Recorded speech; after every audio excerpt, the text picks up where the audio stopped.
What's up guys, Katia here. This video is talking about what it's like to live with a second gen Subaru BRZ. So first of all, you have to acquire this vehicle, and acquiring this vehicle is not very difficult. There are plenty of Subaru dealerships around, and I would say that the price for this car is very good. And additionally, something that I noticed Toyota may do if you're looking into getting the GR86 is that they'll add up a dealership markup, increasing the price quite significantly. This is something I've read online, and from my experience, I got a really good deal from Subaru on this vehicle. And the base price for this car has an MSRP of about $30,000 about, and the upgraded version, which is what I have, has an MSRP of about $32,000. So it's a very good price. You get a lot of car for not so much. And even people say that this car is similar to a Porsche. They say that it has some of that Porsche experience in terms of the handling. This is a very fun car, and I totally recommend it, especially if it's like your starter sports car, if you're just getting into sports cars. So, how can you use this car? This car is great if it's your weekend car or even a daily car. If it's your weekend car, it's fun to take this car on spirited drives and just having fun cruising around town looking cool. If this is your daily car, this car is surprisingly very functional.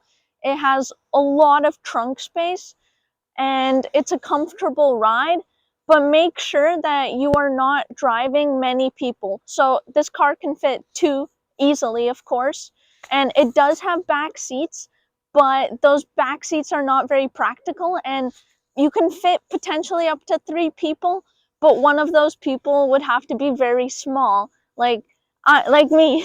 I can definitely fit as a third person in this car, but not many people are my size, so it might not work for you. So be careful. Make sure that you don't have a lot of people to transport if you do get this car as your daily. The next feature I'll be talking to you guys about is the trunk. This car has unbelievably large trunk space, and I know I've talked about it before a lot. It's just crazy how large it actually is. So you can go to Costco, do a massive shopping haul, and it will definitely all fit in here. The back seats come down, which unlocks additional room, and that's how I'm also able to put my snowboard in here. And as per popular demand, I'll show you guys how I fit my snowboard gear in here. So I have everything here with me. This bag holds my snowboard, my boots, my jacket, my helmet, my goggles, everything I need for snowboarding. It's all in here. And as you can see, it's fairly long, but all I do is I just slide it in, and the back seats are down, and as you can see, it all just fits, and then I'm ready to go. The next things I'll talk about are the features inside the car. So, as you can see, the seats slide back and forth very easily. You can lift yourself up like this, so even a small person like me can drive this car. The steering wheel, it also telescopes, so you can adjust it like such. And then the infotainment system is very simple, it's very basic, but I actually prefer it this way. This is ideal for me. And the visibility in this car is a little bit low. Like if you do a shoulder check, it's a little bit difficult. You really have to turn your head and look, but it has these indicator lights on the side which show you if there's a car in your blind spot, which is really helpful. And additionally, it does come with a reverse cam, and the reverse cam is super helpful. It helps you see behind the car. The only feature that I would say I dislike about this car are the turn signals. They take a little bit to get used to, because if you gently press down, it will do just 3 clicks and then it'll automatically finish. If you want to just hold it down, you have to really press it down, and then sometimes it just takes a bit to get used to, but I'm getting used to it now, so it's not really much of an issue anymore.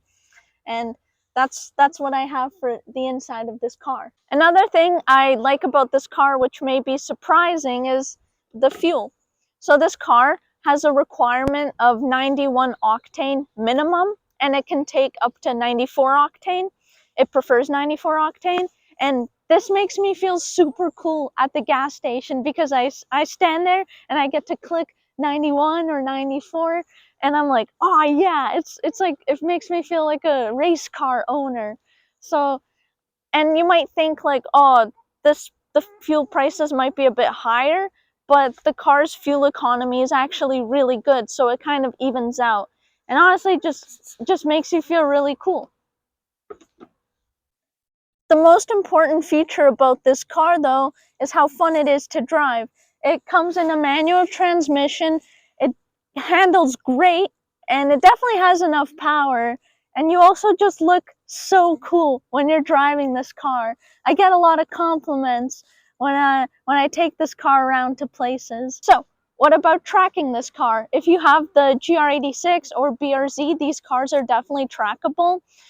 But unless you have certain special edition ones like the Treno, the Hakone, the BRZ TS, there are a few upgrades that you need to do first.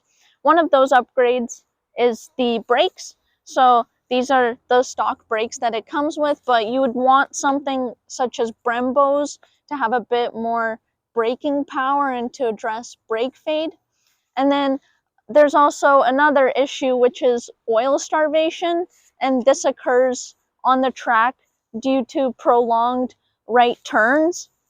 This is not an issue if you're just driving the car around town or whatever, but on the track it is, so you definitely need to address it. And that's all I have for this video, guys. Remember, stay chillin'.